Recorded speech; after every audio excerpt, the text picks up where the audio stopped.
Well, Matt, yesterday's Wall Street Journal has an article that says that the scale of China's spying is overwhelming Western governments. And I'll read a couple of paragraphs for you.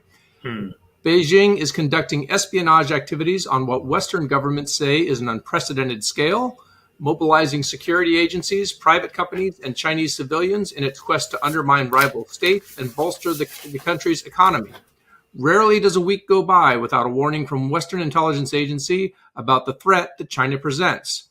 Last month alone, the FBI said a Chinese state-linked firm hacked 260,000 internet-connected devices, including cameras and routers in the U.S., Britain, France, Romania, and elsewhere.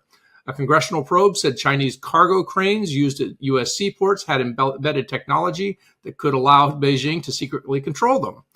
And the U.S. government alleged that a former top aide to New York Governor Kathy Hochul, New York, where Jim is right now, was a Chinese agent. And in fact, it's not just Western governments. In July, I interviewed Philippine Senator Risa Hontiveros for episode 19, and she described her committee's investigation into the mayor of a small Philippine city, Alice Guo, now in custody, who appears to have been planted from an early age to grow up in what seems almost like a Manchurian candidate scenario. So, Matt, what are we looking at here, and why should we care about it?